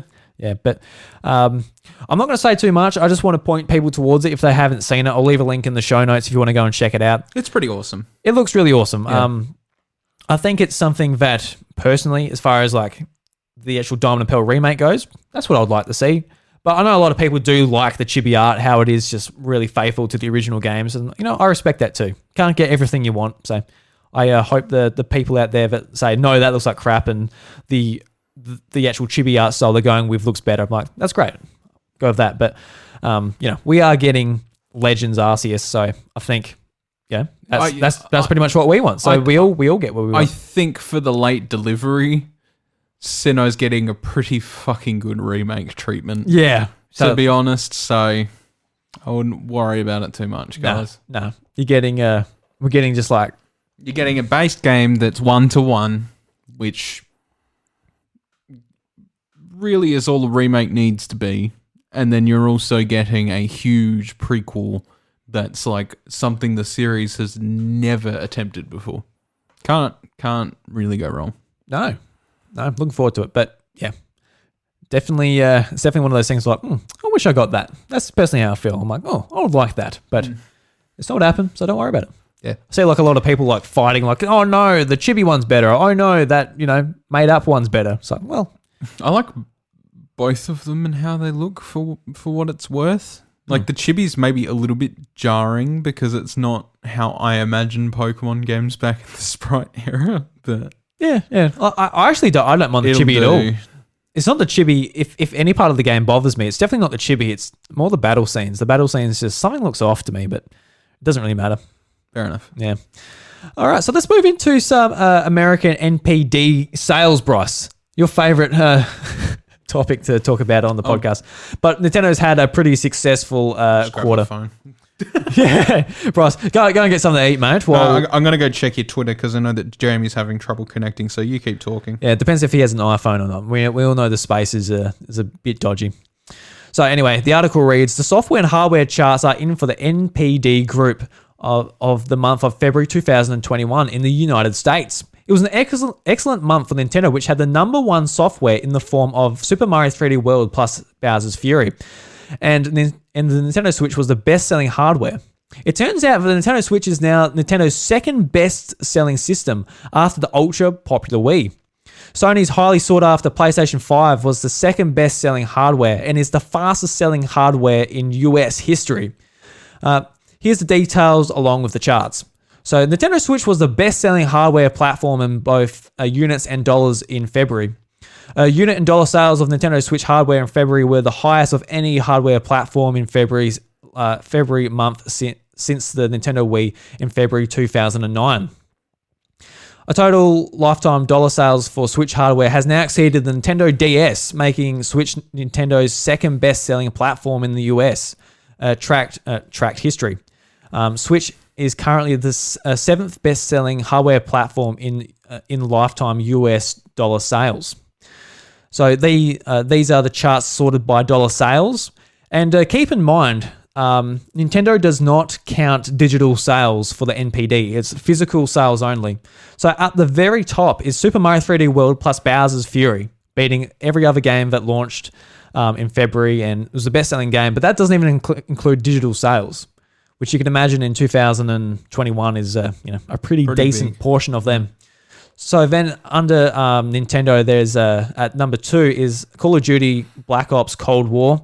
Number 3 is Persona 5 Strikers, which is another big one, which is also on Nintendo Switch. Yeah. Number 4 is Marvel Spider-Man Miles Morales. Number 5 is Madden NFL 21. Number 7 is Little Nightmares 2. Number 7 is Assassin's Creed Valhalla. Number 8 is Mario Kart 8 Deluxe, which does not want to go anywhere. Number 9 is Animal Crossing New Horizons. And number 10 is Call of Duty Modern Warfare. So Modern Warfare is still trucking along. Yeah, it is. Yeah. Yeah. Well, because the thing is like, as decent as Cold War is, a lot of people sort of still have problems with it. Whereas like Modern Warfare, through its many updates, has sort of hit its peak, and is actually a pretty good Call of Duty game for what it's worth. It's just a shame they haven't given it. Like, I'd love to see them give it the treatment with 4K and all, like nice textures and all that shit, like updating it for the new consoles. Yeah. Yeah, it's just, it's one of those things where they don't really go back to them after a little bit to do that type of thing. They keep Warzone going and their most recent Call of Duty, but they sort of just forget about it. Yeah. Older titles. Yeah. Will we see Call of Duty on Switch ever, Bryce? No, we're talking about Call of Duty? From now, probably not. Yeah, it seems to be if they're going to do it, they're going to do it. But you think like a title like Advanced Warfare or something, that might be kind of worth doing. You would think so, but I mean, they haven't really had huge success with their Wii titles, and then Black Ops 2 obviously flopped like hell because it was on the Wii U. So yeah, didn't do all that great. Yeah, but from now on, I suppose they just won't focus on having it on underpowered hardware or anything like that. I think it's too much of a budget cost for something that doesn't give them too much in return. Yeah, definitely. Yeah, which is fair enough. Yeah, well, yeah, it's a pretty casual and hardcore market at the same time. Call of Duty are going for. Yeah. So that's true. Yeah. Anyway, doesn't matter. We've got some other shooty bang bang games on the Nintendo Switch, so it's all good. So Bryce, that's all the news. Let's jump into the House of Mario's Red Coin recommendations for this week. So a bunch of fantastic deals on Nintendo eShop. I can't stress that enough. Go and check it out. But I've pulled up 3 games that I want to highlight this week. 2 of them you'll definitely know. They're some of the biggest games that came out this week. There's another random one I pulled up just to be like, let's suss it out. Let's see what it's all about as an audience. Suss. Yeah, let's suss her out. Among Us. Yeah, it's Among Us. No, Among Us came out before. It's been on sale for a little bit, so I got like $1.50 off Among Us. What a bargain. The joke went over your head, but it's all right. It did. What was it? I love you and your innocence. It's okay. Keep going. Among Us. I just thought of the game while we're talking about games. Yes, that's right. Yeah. Anyway, so the first game, I'm going to listen back to this and be like, oh, Bryce, you bastard. I know I am. So the first game, we talked about it before, Apex Legends. So the little bio for Apex Legends is conquer with character in the next evolution of Battle Royale. Contains in-game purchases, Bryce. So you can purchase some in-game things in this game. What a game. So conquer with character in Apex Legends, a free-to-play battle royale shooter where legendary characters with powerful abilities team up to battle for fame and fortune on the fringes of the frontier. Master an ever-growing roster of diverse legends, deep tactical squad play, and bold new innovations that level up the battle royale experience. All within a rugged world where anything goes. Anything. I'd like to test that out in Apex Legends, actually. Go in there. So what do? You go in there, you go into the voice chat and be like, all right, guys, who wants to sniff my ear? Where we dropping, boys? Who wants to taste my chin? Anything goes, apparently. I read the bio on Nintendo Switch eShop. So go and download that. It's free. Yeah, just do that. Do it. Just do it. Just do it. If you don't do it, fair enough. It's a big download. It's 18 gigs. It's a big download. Get a bigger SD card. If you have a small SD card, rest in peace. Because if you don't have an SD card in your Switch, first of all, you're obviously a physical game buyer, but also the updates, man, they'll be absolutely running your Switch dry of space. Oh, absolutely. But you know what the good thing about physical games is? You don't need that much extra space. Yeah, no, you still need the update, which is beautiful. But yeah. So that's where the polarizing thing is. You're like, I like having my digital collection because I got everything on my Switch. I'm like, well, I've got more of a physical collection than a digital one. And look at you putting the amount of space I have on my SD card it's brilliant. Oh, it would be, wouldn't it? Oh, it feels so good on my body. Look at me, Drew. I've got a physical copy of Legend of Zelda Breath of the Wild, and look, the update's only 2.5 gigs. That's exactly right. Oh, as opposed to so good. Oh, I bet it is. Actually, I've got. That being said, some of my bigger games like Smash Bros are all digitals. So, what are you talking about here? All right, so Bryce, the next game is Crash Bandicoot 4. It's about time. Yeah, it is. So it's about time for a brand new, thumping new Crash Bandicoot game.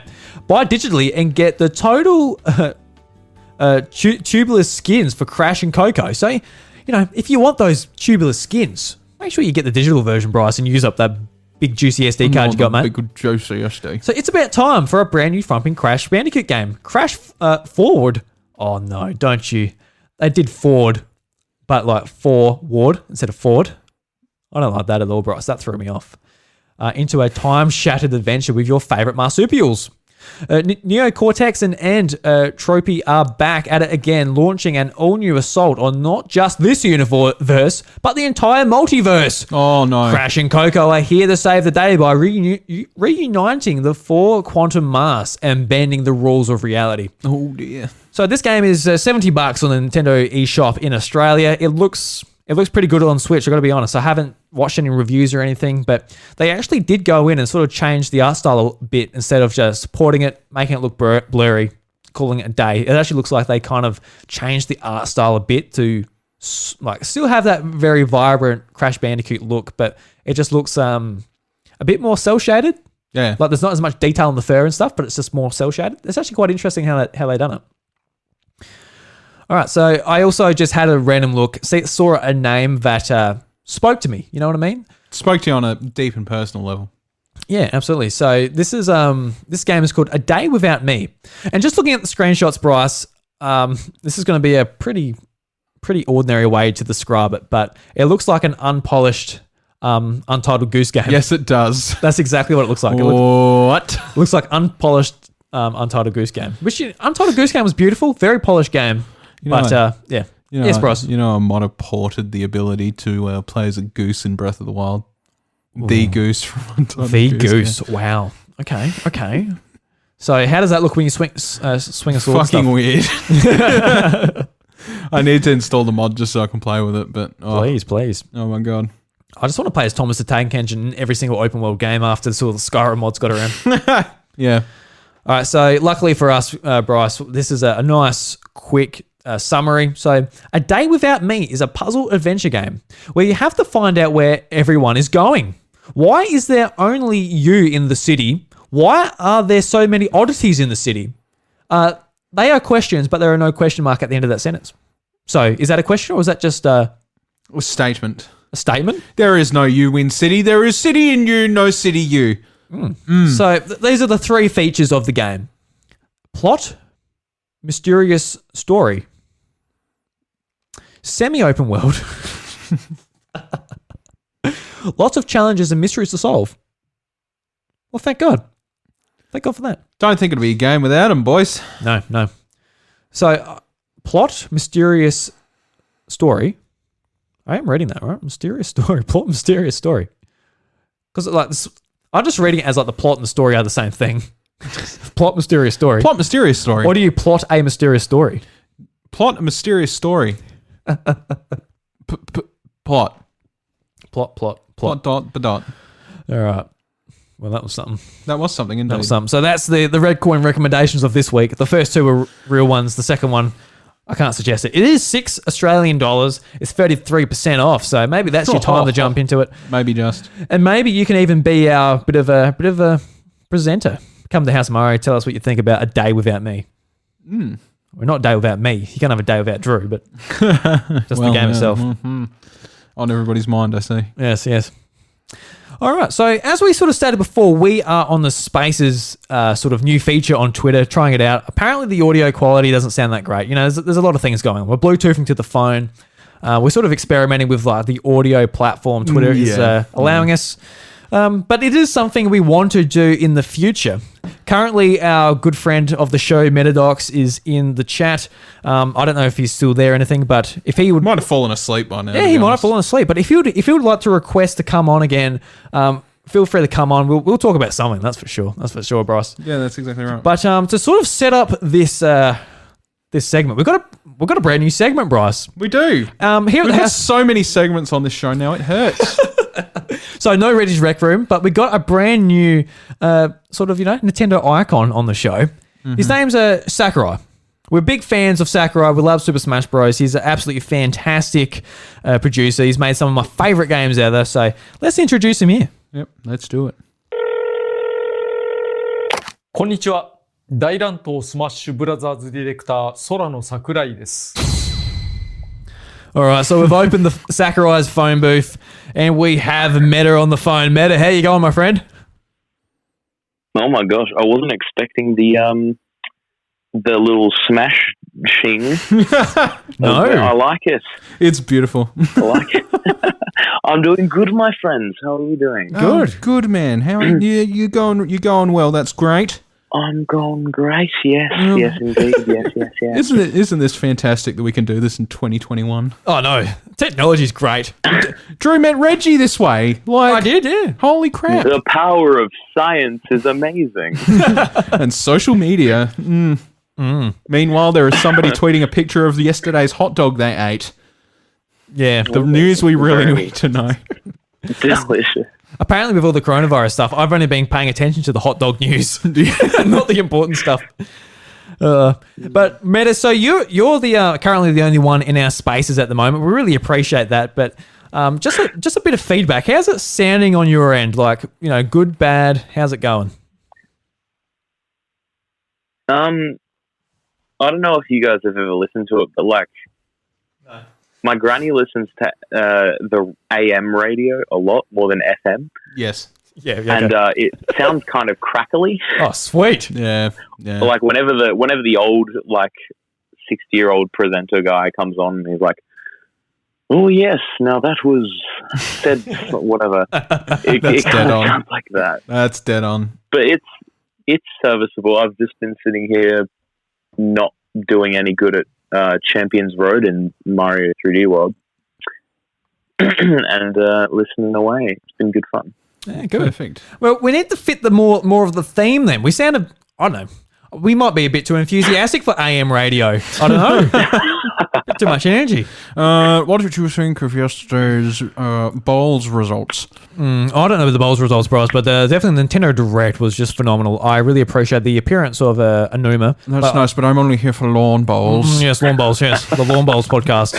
How was that bowl? The curve was immaculate. Oh, it looks fantastic. You're giving me flashbacks to year 12 at school because we literally got graded on lawn bowls. What? Really? Yeah. Yeah, so basically we had a few sports. We had lawn bowls, we had badminton, and we had like the theory bit. And theory for PE was actually really hard. It was like biology. It was just biology, pretty much. I was going to say on steroids, but no, it wasn't. It was, yeah. We're having steroids while we were doing lawn bowls. The point.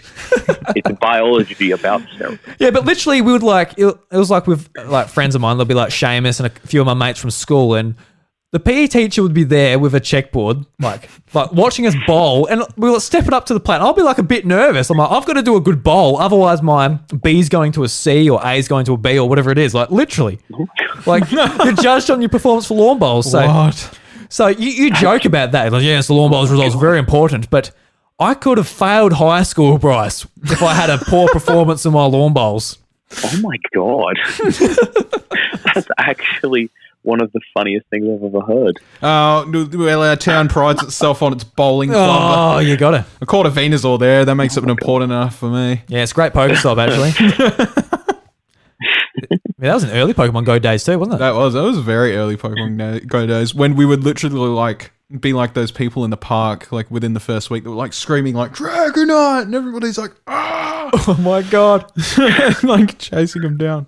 Yeah. My friend, one of my friends back in like year 7 was constantly bragging that his house was a Dratini nest. Oh, so So he always awesome. had like Dratini popping up every 5 minutes, and I was like, damn, that would be awesome. Yeah, just murder him. It's all right.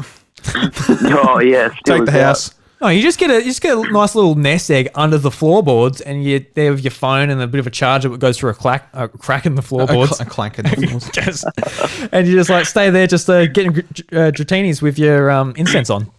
It could work. Like Solid Snake hiding in the vents. Yeah, very much.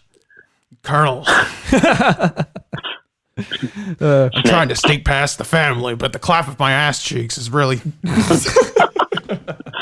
I'm trying to catch Dratini, but the clap of my ass cheeks is alerting the family. Perfect. He did it. Well done, Meta. Mettadox did it. Renowned voice actor. Yeah, we know who we need to send to Kojima when he eventually gets the rights back. If he ever gets the right. Yeah. We've got a young South Australian that would be perfect for the role, mate. Kojima, get on Meta. Get on him. Get him on there. He knows how to recite the line better than that guy on that one fucking podcast everybody doesn't like. So, Meta, you mentioned that you're playing Mario 3D World and you're on the Champions Path. So, I'm indeed. So, how have you been enjoying that game? Bryce, you actually bought the game and you haven't mentioned it on the podcast, actually. I did last week. Oh, did you? I think so, yeah. I just said I was playing it with my daughter. Yeah. Oh, yeah, that's right. Yeah, that's right. Yeah. No, sorry. But, Meta, how are you enjoying it, man? I've actually been having a blast with it. Like, as frustrating as it can be sometimes, like, World Crown's bloody 30-star long, like, mystery house thingy.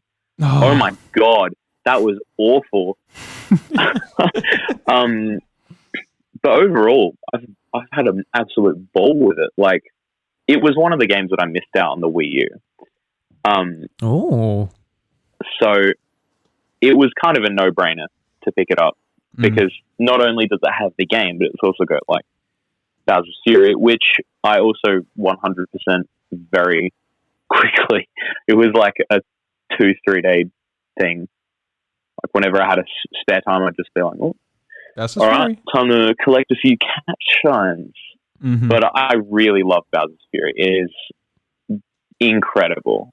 Yeah. And like, I'm so surprised at how, I don't know if it's like worse on like a 4K TV, but I've just been playing it on my monitor. And whenever Fury Bowser comes out, it is actually graphically very impressive.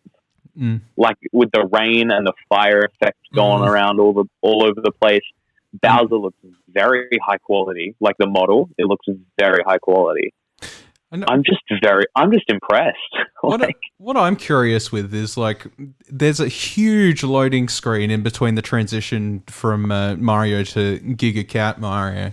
Yeah. I'm wondering whether that's like loading a whole new world in order to, like, I guess take down the power a little bit, because that world is pretty big for what it's worth. Yeah, I have actually got a theory behind. Well, it's not theory. It's just like, oh, they probably did this, but because they did it in Ocarina of Time as well. No, Majora's Mask. Sorry, yeah, that's correct. When you're fighting the centipede thingies, twin mold. Yeah, twin mold. That's it. And you go big. I forget what the mask is called. Black Titan or something. Giant. Yeah. It actually loads a mini version of the map. Yeah. So it just appears as if you're big, whereas you're just normal size on a really small map. I think that's what's happening there. Yeah, I think so too. But obviously, because it's such a higher quality map, it needs a lot longer to load. Yeah. But I think that's what's happening that causes that load time. Because I was like, the first time that I did it, I was like, is my game broken or like? Just checking your watch, like, come on, man. Where are we at? Tap, tap. And then it loads in, and I'm like, huh. But yeah, overall, really, really enjoying the game. I've actually been surprised. Whenever my sister comes into my room, as she does to annoy me, she's seen me playing, and I was like, you know what? If it'll get her to stop nagging me, I'll hand her my Joy-Cons, and I'll be like, hey, you want to play? And it's actually been really fun. Like just sitting in or like on my bed with my sister, playing through a few levels, her being absolutely awful, me grabbing her and throwing her into the lava a few times, yelling at each other whenever we're really low and one of us is dead to just stay alive. Yeah, I haven't had a gaming experience where I could connect with her like that in quite a while. So it's been good. Like the last time that I remember really actually doing that was like when I played Minecraft or like Skylanders on the Wii and Wii U. Yeah, I definitely feel like 3D World on the Wii U was. I had that experience too, where I didn't really think about when I got 3D World. I didn't think about it being a multiplayer experience. I knew that it was multiplayer, but yeah, me too. Like New Super Mario Bros. I'm like, you know what? I can live without that. That was just annoying playing that. So I kind of forgot that it was multiplayer, but you know, playing it by myself and being summertime here in Australia when that game launched, and that people would come over and were like, oh, I don't really have anything to play. You know, Mario Kart, Smash, all that type of staple stuff isn't yet on Wii U, so I don't really want to bring out the Wii U, like the original Wii, and play those older games, not in HD and stuff, you know. But it's, I do have this Mario game. You could just put the discs in the Wii U, Drew. Look, this is the thing, right? You're playing Super Smash Brothers Brawl. You're going to play with a goddamn game controller, otherwise, what the hell's happening? But do you see any GameCube ports on the Wii U?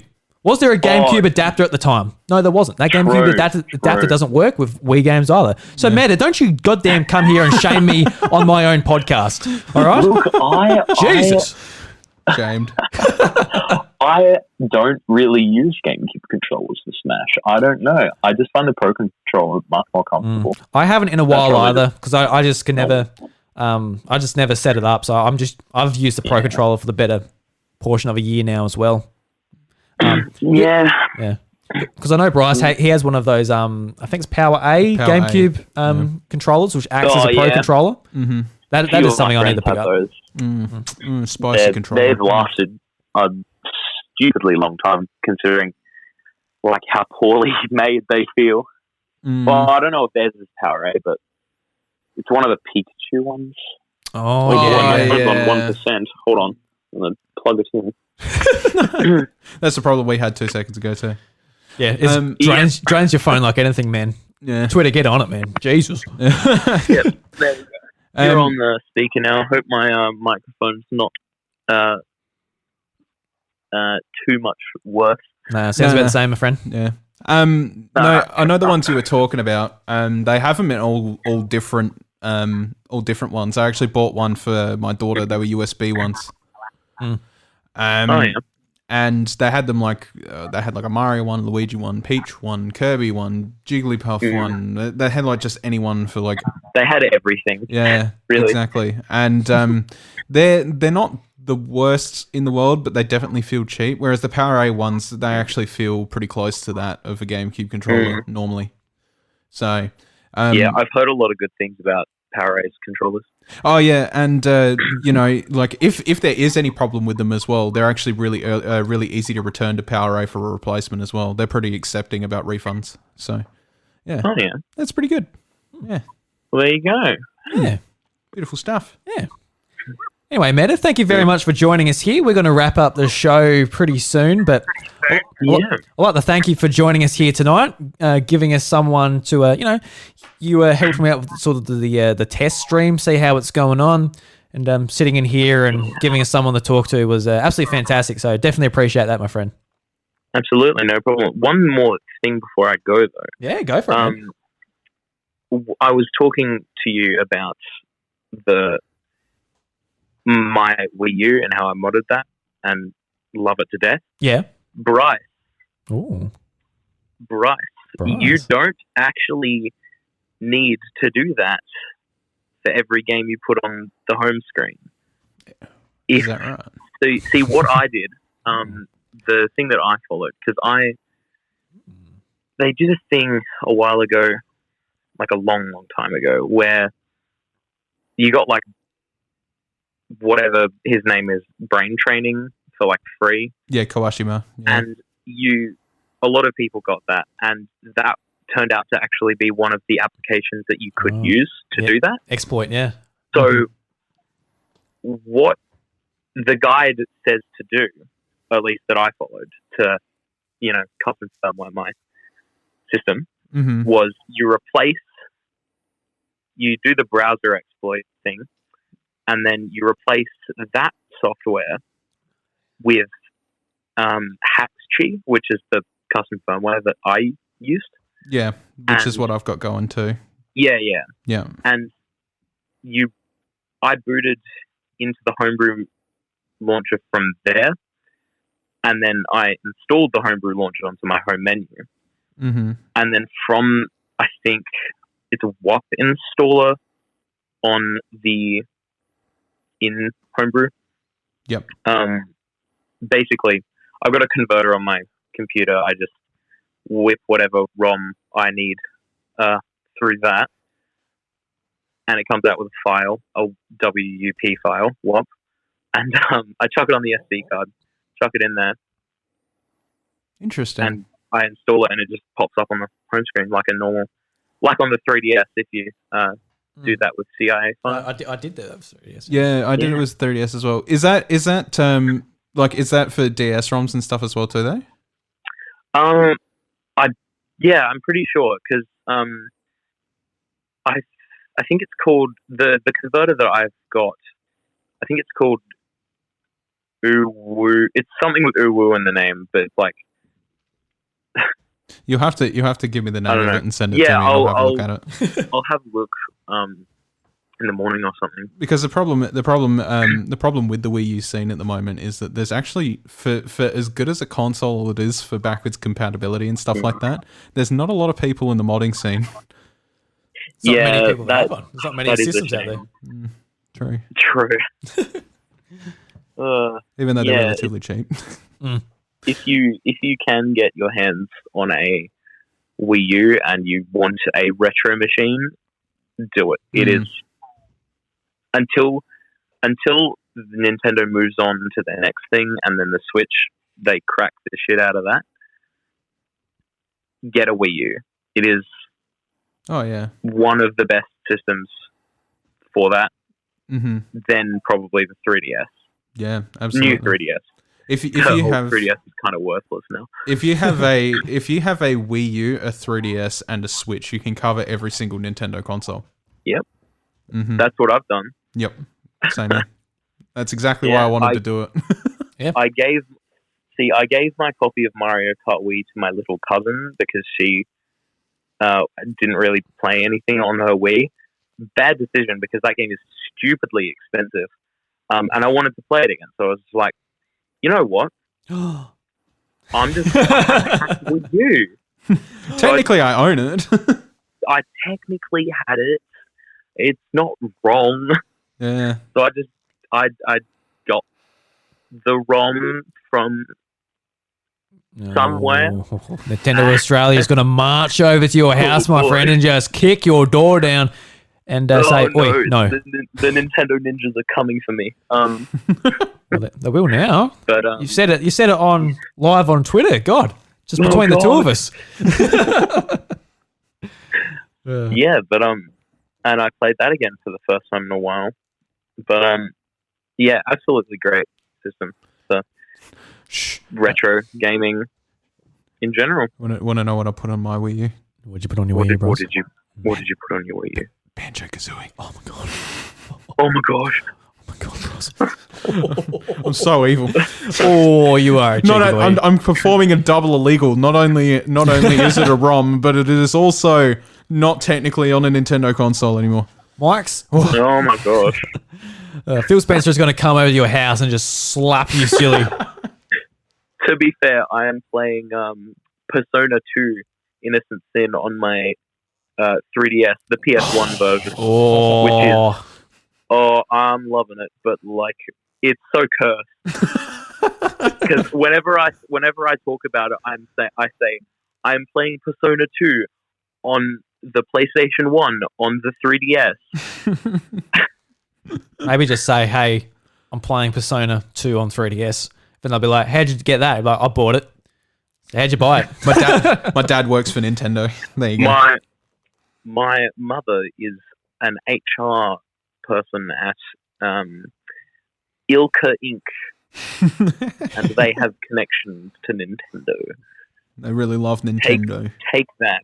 They really loved their 3DS system. Oh, They did. Yes, You have to. they did. Everyone knows the 3DS is very famous for Persona 2 Innocent Sin. Oh, yes. Yeah. It's best game. All right, Meta, we better leave you there, man. We're about to wrap up the show so it doesn't go too long. Yeah, like I won't last week. drag them any longer. Yeah. Thanks for having me on, boys. Nah, thank you very much, Thank you man. for coming. Thank you. We'll see you next Bye-bye. time. Bye-bye. See you next time indeed. Ciao. Ciao. Ciao, ciao. What a nice young man. He's a lovely young man, that Meta. Now, Love the boy. this is why I'm really excited about this sort of feature coming on. Yeah, me Because too. like we always say that the doors to the House of Mario are always open, and I really want to push that with the podcast, be able to give you guys opportunities to come on. And while at the moment we had sort of people saying, hey, it's not working for us, the audio quality is a bit bad while it's being streamed. Can't join because I'm on Android. Yeah, so it's only iOS on iPhone. It's not even iOS or iPad OS. It's just iOS, the Twitter app. I can't access it on my Mac. I can't access it on my iPad. This is just through my phone via Bluetooth through our microphones. So it is something different we're trying. But when Twitter opens it up to computers and stuff like that, we'll be able to stream over the USB-C connection a lot better. Oh, yeah. A lot more quality. And, when we do this, we'll have more people maybe realizing we're doing the broadcast over Twitter and more people can interact and stuff like that. So because that's the problem at the moment is that like even if we do it, the only way we can promote it is through a tweet, because I'm pretty sure it doesn't show up on any other devices unless... You can send the link. Like I put it in our Discord and stuff like Yeah. that. But, people click on it and it'll just be like nothing because it's that's an right. Android link. Yeah, that's right, yeah. But yeah, this is only the beta. I must have been put into a pool to try the beta for some reason. Don't know why, but pretty cool to try this out. But Well, at least Twitter knows that you know. yeah, looking forward to trying this a lot more. So I'd love a lot more, well, not a lot more feedback. I'll love some feedback from you guys, whether you want us to be on Twitch, whether you want us to do this type of thing. Because I think there's sort of pros and cons to both. Like Twitch, people in the audience can talk to one another through text and all that, taking the show. Yeah. But on this option, there's no text. It's just people requesting to come onto the microphone. Yeah. But that also gives them the option to actually be on the podcast, be on the recording, and talk with us, Yeah, it's really clean. which is really cool. Yeah. So, man, I'm looking forward to this feature. As soon as I saw it, when Reggie and that were talking, I was like, "This is awesome for like my podcast, let alone being able to talk to Reggie as it was." So, really nice. Looking forward to seeing how the Twitter team kind of implements it. I know everyone doesn't have Twitter, but don't know, Facebook or any other platform isn't doing anything that useful for podcasters. So, No. what are you going to do about it? Yeah. This is definitely a really cool way to keep it going. So, Bryce, I just want to play my little sound snippet again. Just one more time. 'cause- Sakurai's phone booth.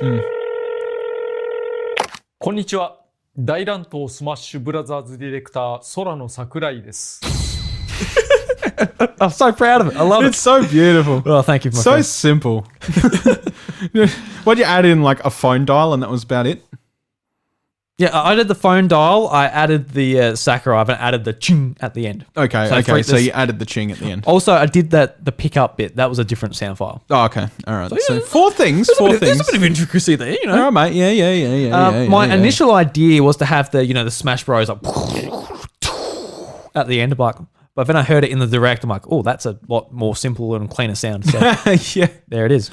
Yeah, beautiful. I love it. Thank you, friend. Thank you. I love it. Yeah, it's fantastic. So, I reckon, funnily enough, I reckon that's probably one of the ones that you would have had the least amount of effort into actually doing. Yeah, it took like 10 minutes. Yeah. Yeah, exactly. But it's definitely one of the funniest and like well thought out ones. Definitely. Yeah, so I am behind news segment, but because I can jump in there and say I fight for my friends in stupid ways. I like the news segment one. Yeah, that's what I mean. I want to change the Reggie's Rec Room one, make it a bit shorter, more to the point. But you live and learn. You got to try these things out. I think for the time that it was created, it was good. Yeah, because it was sort of like in the wake of Reggie leaving Nintendo, and those words were very nice. But I think now we're past that point. And yeah, absolutely. Yeah, it's definitely time for it to just be like, hi, Reggie here. I hear about chicken ass, taking names, and we're about making games. And here's your drink. Fuck off. Whoa. Cool. Thanks, Reg. Thanks, Reg. Yeah. Reg. Nah. This is really exciting, bringing people on. I know we could just do it through Discord or something like that, but nothing where it's just like, I want to tune in. Oh, I'm going to talk to them. Yeah, it's not the same. It's just such a good feature. I'm so happy that it's so simple to use too. Yeah. You're just going to have the device there and go, click, there you're done. Rather than like having to manually unmute people to talk or... Yeah, no, it's just wonderful. So... if you're out there with a Twitter account, be sure to follow myself at iDruby and the House of Mario, where you can see it all go down, join in with the show. Yeah, and hopefully it turns up soon. And if our internet turns out all right when I get a brand new modem, maybe Twitch streaming will be on the cards. I don't know. Yeah, that's something we're going to work on. Don't know. We'll see if the internet holds up. rural Australia, not so good. Not so good internet. It's fine at my house. I don't know if you...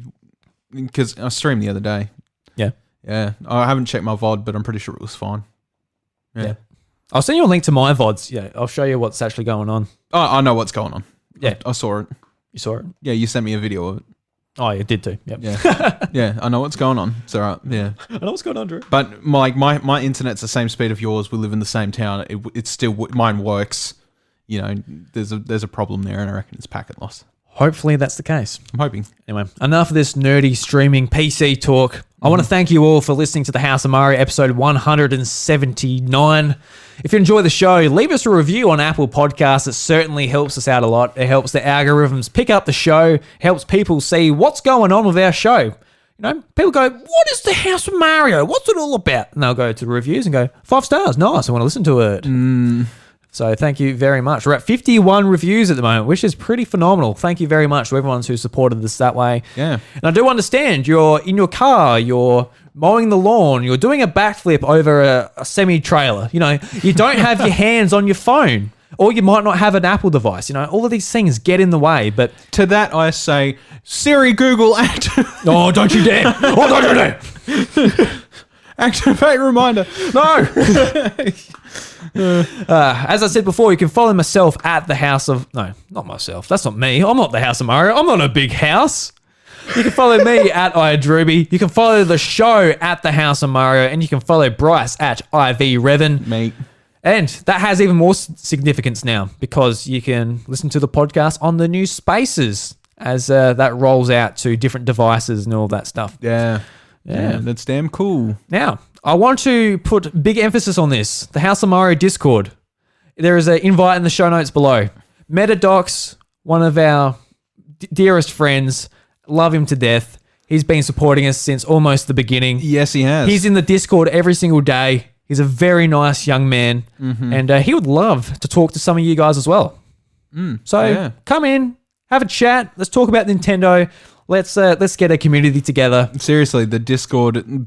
I know Discord has its own problems and all that, but it is 100% the best way to hold together a community discussion. Yep. Like, without a doubt. You think you're in a good Facebook group? Yeah, you think you're in a fucking good Facebook group? You're wrong. There's no such thing. Whoa. There's no such thing as a Facebook group. Get in there, Discord. And I know a lot of people are like, what is Discord? Well, Bryce, what is Discord? Hey? Discord is a free app, or you can use it in a web browser even if you so choose. Oh, really? Yes, you can. Yeah. There you go. That allows you to, when you sign up, you can connect to servers.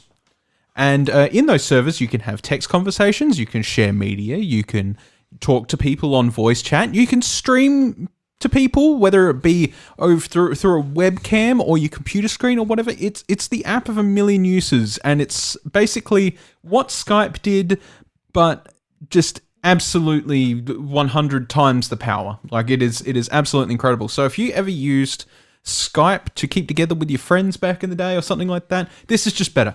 There is no reason to use Skype anymore. So obviously there's a link in the show notes that will get you into our server. And on our server, we have discussions about just about anything Nintendo, anything otherwise. So PlayStation or Xbox or whatever, if you want to talk about that as well. Let's have fun. That's exactly right. Let's make a good community around the House of Mario. People's content and stuff like that as well. Obviously, Discord is a place where we like to try and keep things relatively organized as well. And we get suggestions from the show. It's like a perfect little hub for just about everything we've got. Yep. Want to give us some feedback? That's the place to do it. That's exactly right, because it is so much easier for us to just open Discord. I know I don't talk in it much, but I don't talk in many Discords anymore. I'm a lurker. That's pretty much what do you lurk on the House of Mario? You'd be like, I do. Oh, look, I just go, what's going on here? See what the guys are up to. Cool, and have a look, and that's what I do. But that's the life of being busy. That's just what happens sometimes. Mm-hmm. But it is a fantastic place for all of that stuff to be organized, and it's just brilliant, and I love it, and you should love it too. So get in there and join our Discord, because that's where we will be. Excellent. Love it very much. Bryce, this episode has been a lot of fun. Pleasure talking to you. Oh, beautiful. And the Nintendo Jukebox this week is actually not really highlighting an artist from the Nintendo community, but with the announcement of a brand new Teenage Mutant Ninja Turtles game. Oh, yes. I've had it in my head. I want to play it. Oh, yes. So I went on Spotify and I found the theme for Teenage Mutant Ninja Turtles. It's actually from the Teenage Mutant Ninja Turtles movie, but I never actually watched. Is it any good? Have you watched it? Which one? There's a few of them. Is there? I mean, just like the one where they look like real men. Michael Bay. The Michael Bay one. No, I haven't watched it. No, I haven't either. I kind of want to now. I'm kind of like hyped after like this announcement. I'm like, oh yeah, I kind of forgot about him. I loved that show back when I was watching Pokemon and Yu-Gi-Oh and stuff. Like Ninja Turtles was right in there. Teenage Mutant Ninja Turtles, Teenage Mutant Ninja Turtles, Teenage Mutant Ninja Turtles, Turtles in a half shell. Turtle power. All right, let's jump into it. Bryce, the doors to the House of Mario are closed. Catch you later. Bye-bye.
To the cause of protecting others, all different in their own right. But when they come together as a team, you've never seen it better. Splinter's got their backs, but Shredder strikes back. Total power to the limit, there's no turning back.